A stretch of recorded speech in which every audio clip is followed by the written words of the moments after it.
रामन कह लघु कह नर कर कर शिव धाम रे कपि बर बर खर खल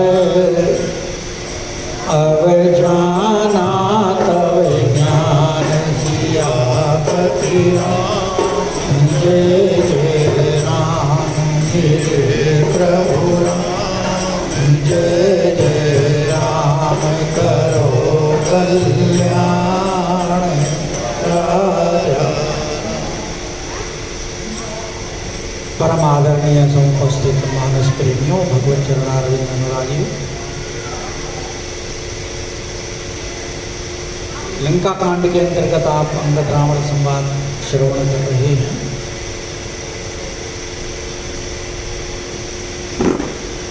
और रावण अपनी प्रशंसा करते हुए कह रहे हैं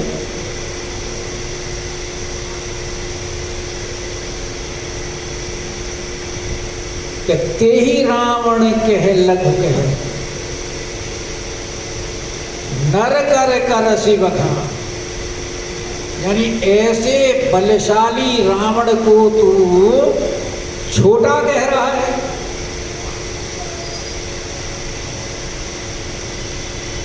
और मेरे सामने जो हमारे राक्षसों के भोजन हैं बानर भालू ऐसे और ऐसे नर का बखान कर रहा है। तो ते ही रावण कहने का तात्पर्य है उसने जो पहले अपने बारे में जो बताया है, जब अंगद जी ने रावण के बारे में बताया कि भाई हमने रावणों के बारे में सुना है, एक रावण तो बलि के यहाँ गया था जिसको बच्चों ने बांध लिया था, एक सहस्रबाहु के यहाँ गया था उसको जंतु समझ करके और अपने यहाँ रखा था, पुलस्त मुनि जी छुड़ा करके लाए थे। और एक के बारे में कहने में मुझे संकोच है जो बाली की काख में रहा था। बाली मतलब हमारे पिताजी, अंगद जी महाराज कह रहे हैं ना कि हमारे पिताजी की काख में रहा था एक रावण, और उनमें से तुम कौन से हो?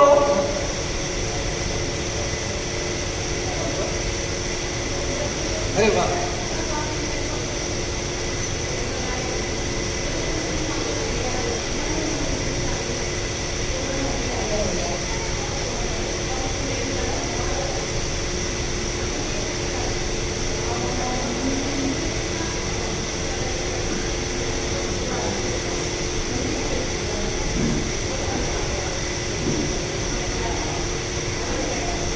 तो रावण कह रहा है कि जिन रावणों की तेने चर्चा की है मैं उन रावणों में से नहीं हूं, यानी मेरे बारे में तो तेने सुना ही नहीं। और रावण फिर अपने बारे में सुनाता हुआ कहता है कि मैं वो हूं जिसने शंकर भगवान समेत कैलाश को अपने दोनों हाथों पर उठा लिया, और मेरे भुजाओं की उस समय शोभा ऐसी थी जैसे कमल की शोभा होती है, और कैलाश पर्वत की और शंकर भगवान की कमल के मध्य में ऐसे शोभा हो रही थी जैसे कमल के बीच में हंस होता है। और मेरी वीरता के बारे में सुना ही नहीं, मैंने तो स्वयं अपने हाथों से अपने सिर को काट काट करके और शंकर भगवान की पूजा में अर्पण किया है।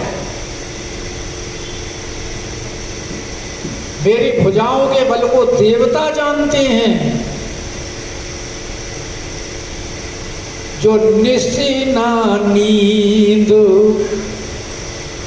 तिने अन्न ना खाई, रात्रि में उनको नींद नहीं आती और दिन में भूख नहीं लगती, भाई भूख लगेगी तभी तो अन्न खाएगा। तो दिन में मेरे डर की वजह से उनको भूख नहीं लगती, छुपे छुपे फिरते हैं। रावण आवत सुनहु सकोहा, जब वो अपने कानों से सुन लेते हैं अरे रावण क्रोध करके आ रहा है, तो देवताओं की हालत पतली हो जाती और वो छिपने के लिए देवन तके बेरु गिरी खोहा, सुमेरु पर्वत की कंदराओं में छुपे हुए फिरते हैं कि कहीं रावण की दृष्टि ना पड़ जाए।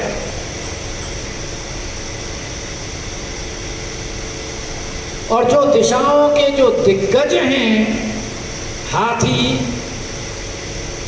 उनके दांतों के जो अग्रभाग हैं वो मेरी छाती में प्रवेश तक नहीं कर सके और लग करके टूट गए, जैसे मूली टूट जाती है।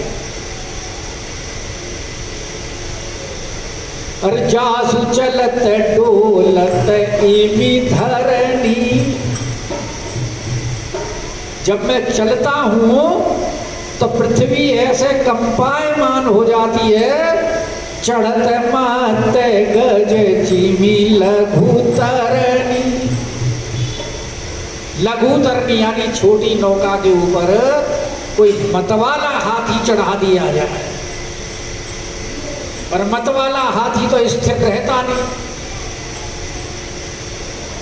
उसकी वजह से अब नाव भी छोटी है, हाथी भी मतवाला है, तो क्या स्थिति होगी, कभी इधर डगमगाएगी कभी उधर।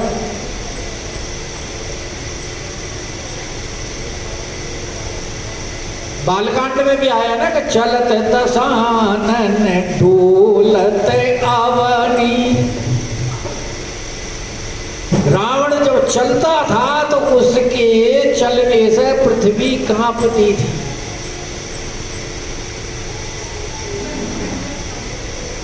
पृथ्वी इसीलिए गई थी प्रार्थना करने के लिए, देवताओं को साथ लेकर के, ब्रह्मा जी को साथ लेकर के, भगवान शंकर जी को साथ लेकर के क्षीर सागर में जाकर के प्रार्थना करी थी कि मैं सारे पर्वतों का भार, नदियों का भार, समुद्र का भार सबको सह सकती हूँ, लेकिन एक परद्रोही का भार मेरे से सहन नहीं होता। तो रावण ने ऐसी स्थिति कर रखी थी वही, और रावण इस बात में अपनी प्रशंसा मानता था, यानी दूसरों को कष्ट देने में रावण सुख का अनुभव करता।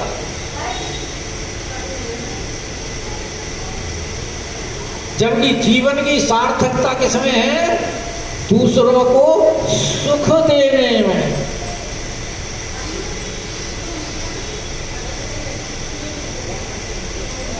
संतों का स्वभाव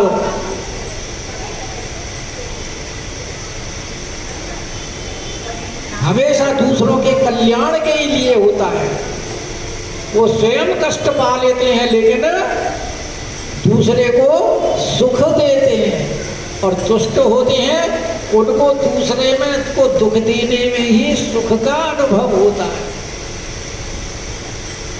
इसीलिए गोस्वामी जी कहते हैं कि संत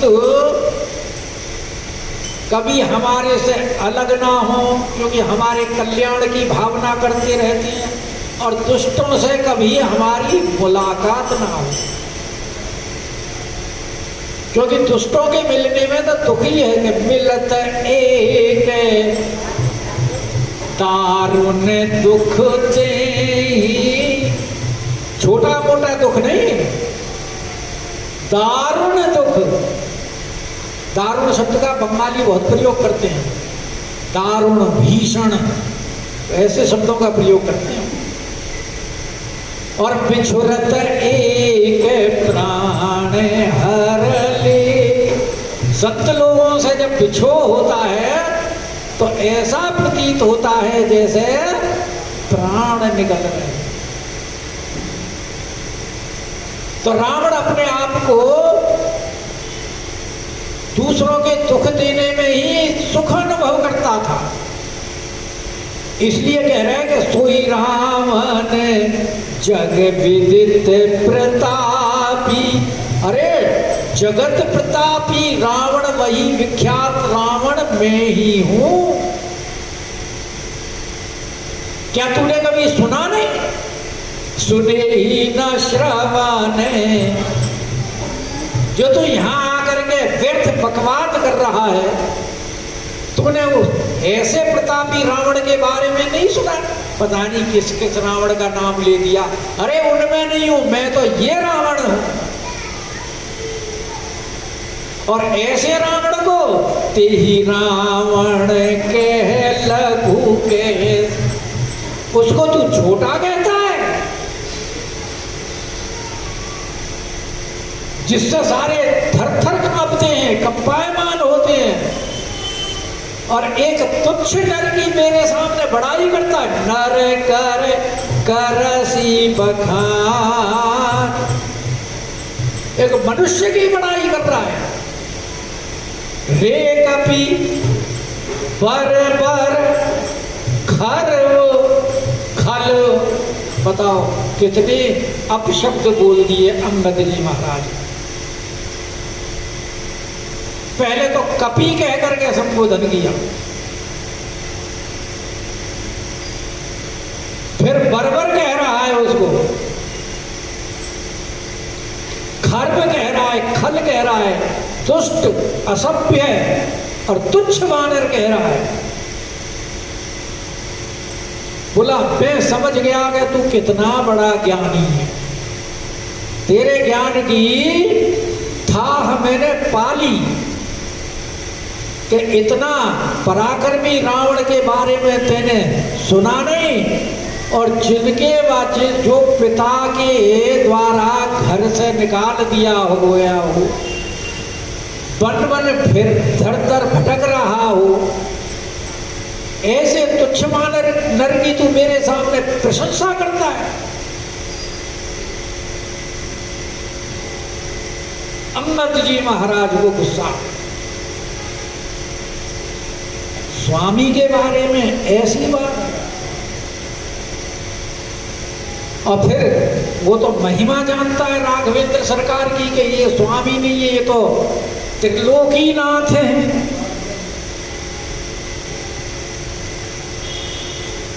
और अगर कहीं भगवान की, अपने इष्ट की, देवी देवता की कहीं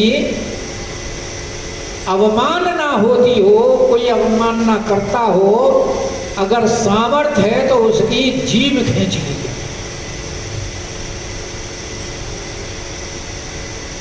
और नहीं तो कान बंद करके वहां से खिसक जाए।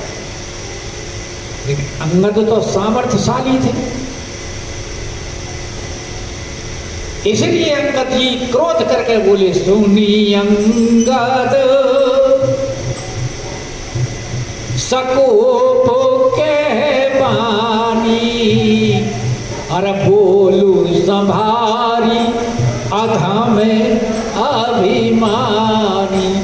अरे नीच अभिमानी रावण, सोच समझ कर बोल, संभाल कर बोल। वैसे रावण ने अपने बारे में गीतावली में भी बहुत कुछ कहा है। गीतावली का एक पद सुना देता हूं आपको, जब आई गई बात।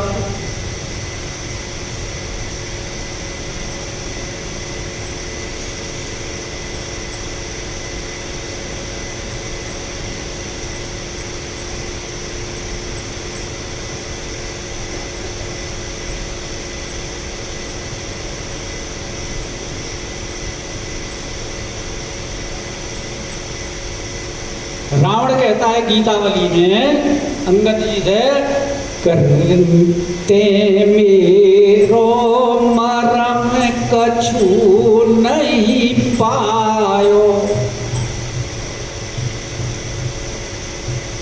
यानी तूने मेरे बारे में कुछ भी जानकारी प्राप्त नहीं की। ते मेरो मरम कछु नहीं पायो, रे कपि कुटिल हील पावर पशु, और मोही दास क्यों डांटन आयो। तू मुझे डांटने आया है दास होकर के। निज भुजबल अति अतुल कहो क्यों। क्योंकि अपना भुजबल तो खैर कहना नहीं चाहिए, लेकिन फिर भी कहता हूं कि कंदुक जो कैलाश उठायो। कंदुक माने गेंद, कि गेंद की तरह मैंने कैलाश पर्वत को उठा लिया था, ऐसा मेरा भुजबल है। और सुर नर असुर नाग खग किन्नर, सकल करत मेरो मन भायो। जितने भी देवता हैं, मनुष्य हैं, असुर हैं, नाग हैं, खग पक्षी हैं, किन्नर हैं, जैसे मैं चाहता हूं मेरे अनुकूल उसी प्रकार से करते हैं। कि निश्चर रुचिर आहार मनुज तन, कि निशाचरों का तो मनुष्य बड़ा प्रिय आहार है।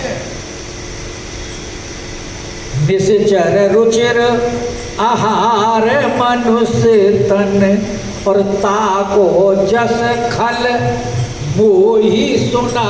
उसका तू यश मेरे सामने वर्णन करता है। एक हनुमान नाटक का बड़ा सुंदर श्लोक है। इंद्रम माल्यकरम,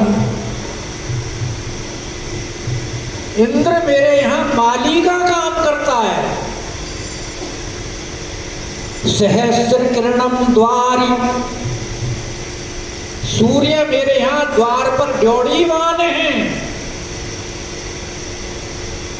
प्रतिहारकम चंद्र है, और चंद्रमा छत्र लिए रहता है। प्रतिहारकरम छत्र चंद्रम छत्रधरम, समीर वरुणो सम्मार्जयन्तो ग्रहान। पवन और वरुण झाड़ू बरता रहे हैं, यानी मेरे यहाँ झाड़ू लगाते हैं, पानी भरते हैं।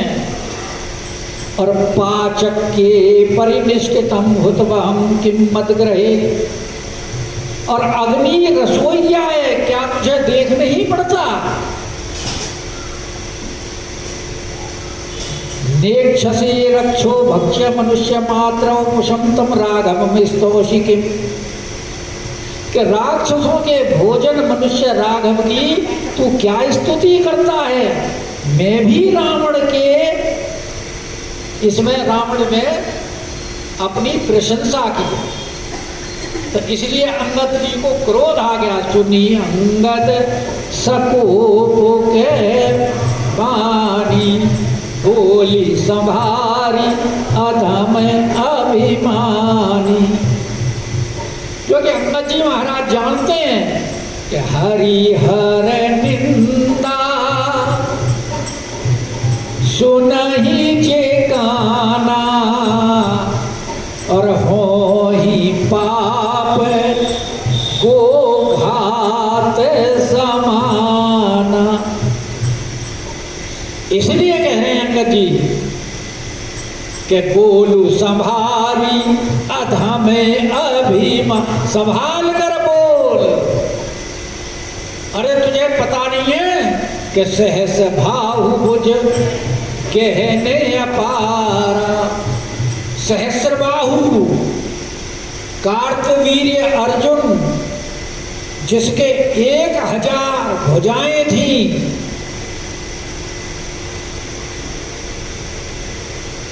यानी 1000 भुजाएं का तात्पर्य उसका गहन वन था भुजाओं का ही। जैसे वन में घुसने के बाद में और उसे रास्ता नहीं मिलता, कोई पथिक भटक जाता है, ऐसे ही बड़े बड़े बलशाली उसके भुजाओं के वन में आने के बाद भटक जाते थे, कोई पार नहीं पाता था। इतना बलशाली था कि सहस बाहु भुजो गहन अपारा और देहने अनल समझासु कुठार। और उस वन को भी जलाने के लिए जिसके कुठार फरसे ने,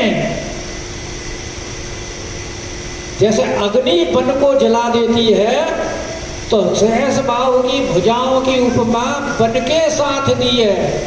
और परशुराम जी के कुठार की फरसे की तुलना अग्नि के साथ दी है।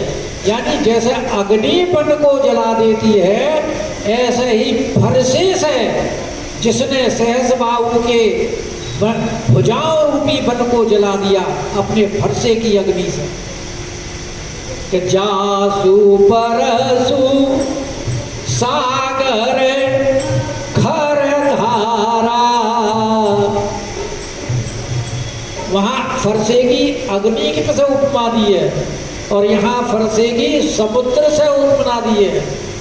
कि जिसके फरसे की धार, जैसे समुद्र में तीक्ष्ण धार होती है, उससे कोई नहीं बच पाता, ऐसे ही परशुराम जी के जो फरसा रूपी सागर है और उसमें जो धार है वो उसकी तीव्र धाराएं हैं समुद्र की तरह। बूढ़े नृप, उसमें बड़े बड़े सम्राट राजा डूब गए अगणित बहु बार, एक बार नहीं अगणित, जिनकी कोई गणना नहीं।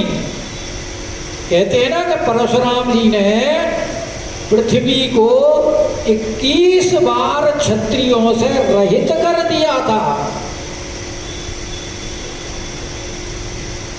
तो जिसने सहस बाहु के भुजाओं के रूपी वन को नष्ट कर दिया और जिसके परशुराम के फरसे के आगे किसी क्षत्रिय का कोई बस नहीं चला, उस समुद्र में पता नहीं अगणित क्षत्रिय डूब गए।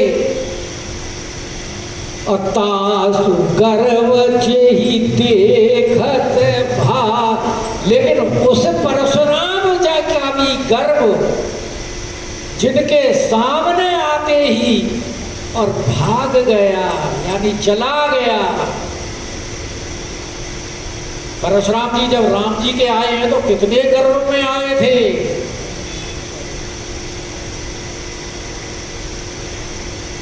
किसने धनुष तोड़ा है? राम जी तो बड़े हाथ जोड़ करके खड़े, नाथ शंभु धनु भंज निहारा, होई को एक दास तुम्हारा, आय सुका है कहिए किन होई। लेकिन परशुराम जी तो क्रोध के अलावा और कुछ जानते ही नहीं। सुनिर साई भोले,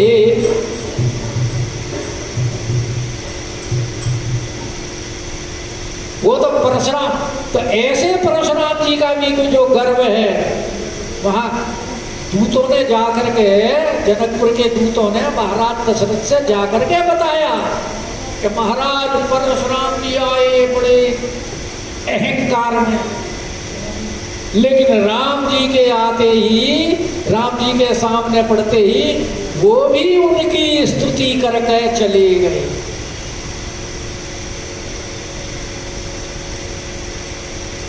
जिनके बल प्रताप के आगे शशि मलिन रवि शीतल लागे, ऐसे आपके पुत्र हैं।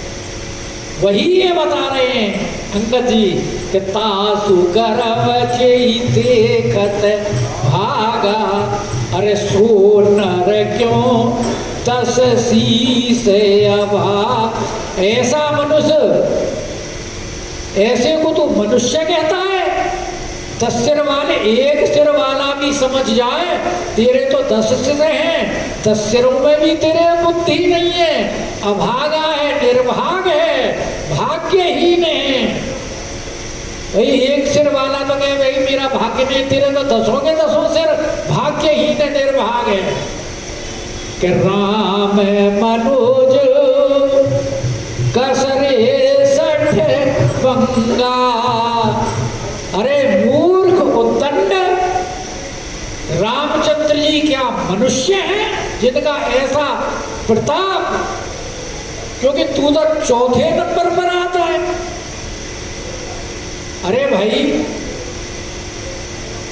परशुराम जी से सहस्त्रबाहु, राम जी से परशुराम जी हारे, परशुराम जी से सहस्त्रबाहु हारा और सहस्त्रबाहु से तू हारा, तो कौन सा नंबर हुआ? 4था नंबर हुआ ना। तो तेरा उनका कहाँ मुकाबला? वो पहले नंबर के, तू 4थे नंबर का। उनको तो मनुष्य कह रहा है कि राम मनुज कस रे 60 पंगा और धनवी काम नदी पुनि। कामधेनु, जो कामधेनु जिनके धनुष में 5 पुष्प के बाण होते हैं, और जब कामधेनु अपने धनुष का संधान करते हैं तो बड़े बड़े ऋषि मुनि तपस्वी योगी सब पराभव को प्राप्त हो जाते हैं। तो ऐसे कामधेनु को तो क्या साधारण धनुर्धारी कहेगा? और जो गंगा जो त्रिपथगामिनी है, तीनों लोकों में बहती है, भगवान शंकर जिनको अपने शीश पर धारण करते हैं, ऐसी गंगा को क्या तू साधारण नदी कहेगा? धनवी काम नदी पुनि गंगा। अरे पशु सुर धेनु, देवताओं की जो गाय है कामधेनु, जो हमारे 4 पदार्थ हैं, धर्म अर्थ काम मोक्ष, एक मोक्ष को छोड़ करके बाकी तीनों पदार्थ जो देने में समर्थ हैं, ऐसी कामधेनु गाय को क्या तू पशु कहेगा? पशु सुरधेनु कल्प तरु रूखा। और क्या कल्प वृक्ष जिसकी भी सामर्थ्य ये तीनों चीजों की देने की है, क्या उसको तो वृक्ष कहेगा? वो भी वृक्ष है। और अन्न दान और रस पीयूष, अन्न दान क्या साधारण दान है? अन्न दान के बारे में एक कथा आती है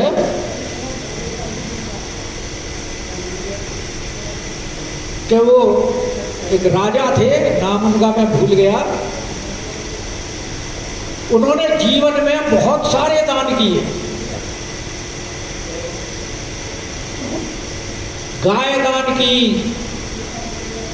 जमीन दान की, रत्न धन बहुत कुछ दान किया, सैकड़ों हजारों कन्याएं दान की, सब कुछ दान किया, लेकिन कभी अन्न दान नहीं किया।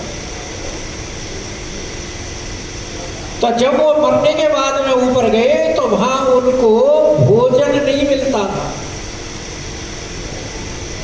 और इसलिए फिर वो वहां से स्वर्ग से उतर के नीचे जो उनका शरीर शव जो पड़ा हुआ था उसको खा करके अपनी भूख मिटाते। क्योंकि अन्न, फिर बाद में अगस्त्य ऋषि ने उनको श्राप से छुड़ाया था। तो अन्नदान का इतना बड़ा महत्व है कि आप और कितने बड़े बड़े दान कर लीजिए, अगर आपने अन्नदान नहीं किया तो अन्नदान की तुलना में वो सारे दान व्यर्थ है। तो यहाँ वही कह रहे हैं कि अन्नदान के, अन्न क्या साधारण दान है क्या? और रस पी, और अमृत क्या साधारण रस है? जिसको पीने के बाद में अमरता को प्राप्त हो जाता है। वेनते खग, गरुड़ जी जो कश्यप ऋषि की पत्नी विनता के पुत्र, विनता के दो पुत्र थे, गरुड़ और अरुण, और वो 500 वर्ष तक प्रतीक्षा करती रही विनता, और अंडे फूटे नहीं। बोले क्या बात है, अभी तक में बच्चे क्यों नहीं निकले? उसने एक अंडा फोड़ करके दे दिया, तो उसमें से अरुण जी उत्पन्न हुए। लेकिन वो क्योंकि समय से पहले फोड़ दिया था, तो उनका वो नीचे का भाग, आधा भाग अपंग था, नहीं था। फिर उन्होंने अपनी माता को कहा कि मुझे तो तूने अपंग बना दिया, लेकिन इस दूसरे अंडे को मत फोड़ना। फिर वो दूसरे अंडे से गरुड़ जी उत्पन्न हुए थे। तो अरुण हैं बड़े भाई, गरुड़ जी हैं छोटे भाई, और अरुण जो भगवान सूर्य देव के रथ के जो सारथी हैं वो अरुण जी हैं। आकाश में जब सूर्य निकलते हैं तो सबसे पहले जो लालिमा दिखाई देती है वो अरुण जी की ही लालिमा दिखाई देती है। तो कहते हैं ऐसे गरुड़ जो जिनकी गति अप्रतिम गति है, जिनके चलने से उनके पंखों से जो हवा जो निकलती है उसमें साम वेद के मंत्रों का उच्चारण होता है, ध्वनि निकलती है साम वेद के मंत्रों की। तो ऐसे गरुड़ देव क्या पशु पक्षी हैं कि वेन ते खग अहि सहसान। और शेषनाग जी जिनके सिर के ऊपर पृथ्वी एक रजकण के समान विद्यमान है, जो पृथ्वी को धारण किए हुए हैं, वो कोई साधारण सर्प है क्या? वेनते खग अहि सहसानन और चिंता मणि पुनि उपल दशान। और ऐसा ही एक मणि होती है जिसको कहते हैं चिंतामणि, उससे भी आप जो कुछ मांगो वो प्राप्त हो जाती है। तो क्या वो चिंतामणि साधारण पत्थर है? सुनो मति मंद, अरे मूर्ख सुन, लोक वैकुंठा, क्या वैकुंठ लोक भी साधारण लोक है क्या? जहां जाने के बाद मनुष्य वापस नहीं आता।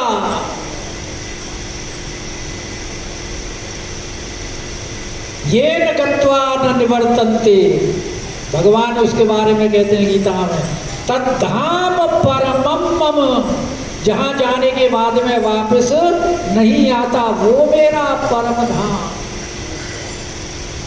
तो क्या वो वैकुंठ साधारण लोग है कि लाभ की रघुपति भगति अखंडा, और भगवान की भक्ति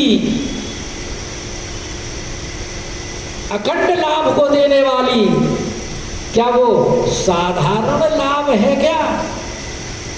जो और लाभ है जैसे बनिए करते हैं देन लेन का, उसमें लाभ जमा घटा जो होता है, क्या वैकुंठ का प्राप्ति भगवान की भक्ति कोई साधारण लाभ है? जिस भक्ति से स्वयं भगवान वश में हो जाते हैं।